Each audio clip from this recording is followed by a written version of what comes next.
तथाकथित अध्यात्मवादी, तथाकथित धार्मिक लोग, तथाकथित धर्मशास्त्र,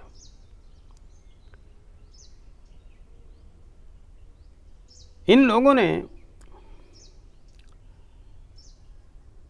कई शतकों से मन के विरुद्ध एक अभियान चलाया है और मन के विरोध में ऐसी ऐसी इमारतें खड़ी की है जिसके परिणाम लोग संसार विरोधी हुए और लोग संसार से भागने लगे। जो कुछ भी बचे हैं संसार में, वे भी इस संसार से विक्षिप्त है और स्वर्ग की कल्पना करते हैं मृत्यु के बाद। जीवन के स्वर्ग में रहकर भी, संसार के स्वर्ग में रहकर भी उसको बंधन मानते हैं, उसकी मुक्ति की कामना करते हैं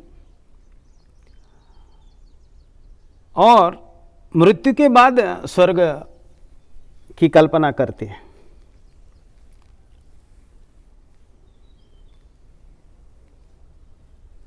इस विक्षिप्तता का, इस विकृति का मूलभूत कारण है कि हमारे इस तथाकथित संसार विरोधी लोगों की विचारधाराएं। मूलतः हमारा मन बहुत ही सुंदर है,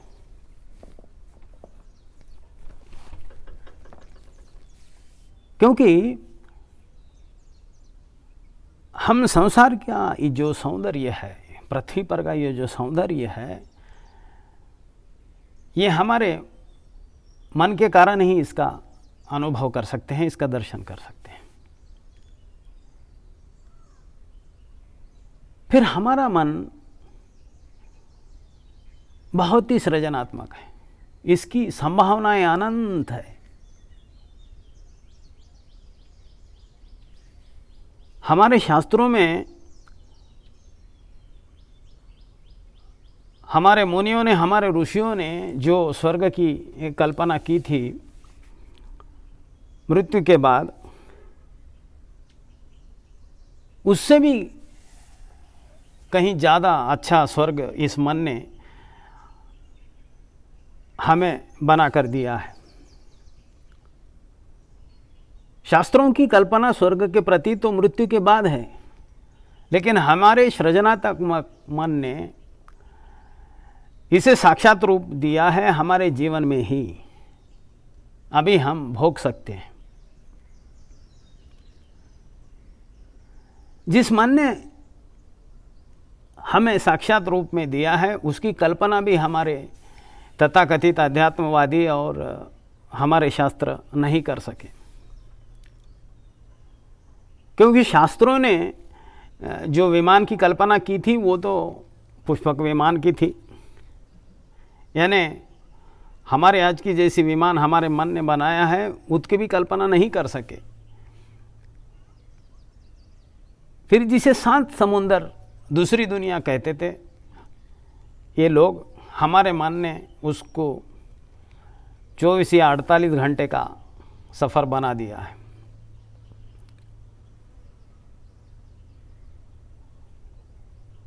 आज आर्टिफिशियल इंटेलिजेंस इतना डेवलप हो चुका है, मन ने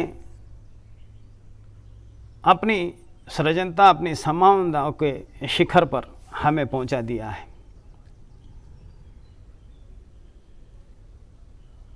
पहले हम हर छोटी समस्या के लिए, हर छोटी ज़रूरत के लिए भगवान के पास भागते थे, शास्त्रों के पास भागते थे उसके विधि के लिए, पंडितों के पास भागते थे। आज मन मंगल ग्रह पर पहुंच गया है।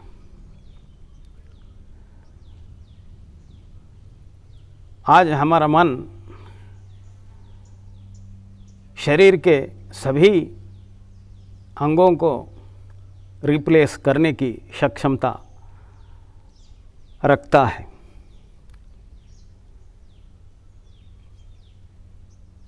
पहले हम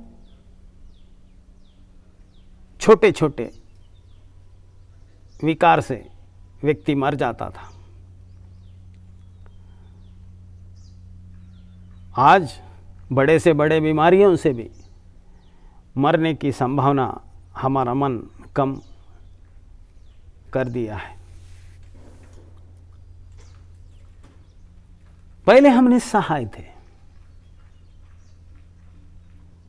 हमारे पास कोई सहारा नहीं था,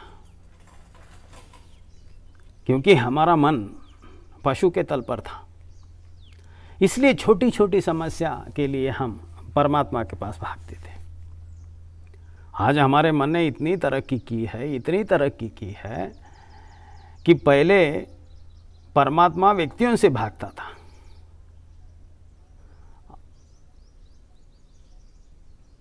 क्योंकि व्यक्ति दौड़ते थे परमात्मा के पीछे छोटी छोटी समस्या के लिए।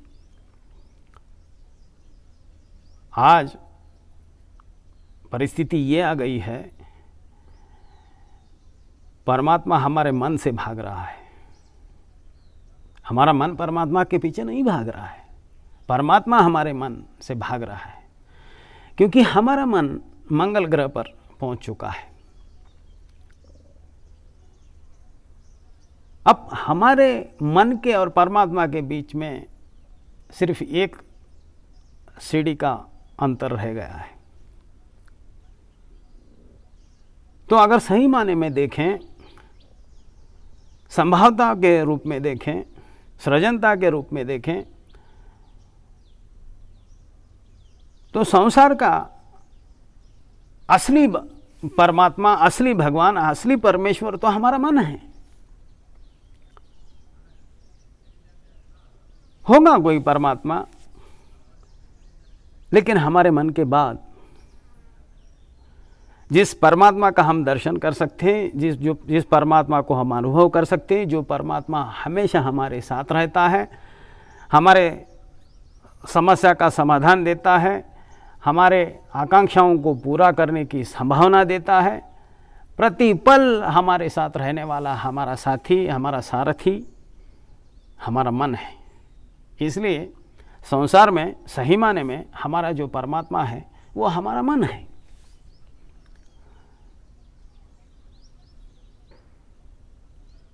प्रॉब्लम ये है कि हमारा मन जितना प्रगति कर चुका है उतना ही वो विक्षिप्त हो चुका है। मन के मूल स्वभाव तो हमारी संपत्ति है, लेकिन मूल स्वभाव में जो विक्षिप्तता आई है वो विक्षिप्तता मन की आज की हमारी समस्या है। इसलिए हमें मन से तिरस्कार नहीं करना चाहिए, मन की संभावनाओं पर शक नहीं करना चाहिए। हमें खोज करनी है उन कारणों को जिसके वजह से ये संभावनापूर्ण हमारा जो मन है, जो हमें स्वर्ग का सुख देता है, वह विक्षिप्त क्यों हुआ, उसके कारण क्या है।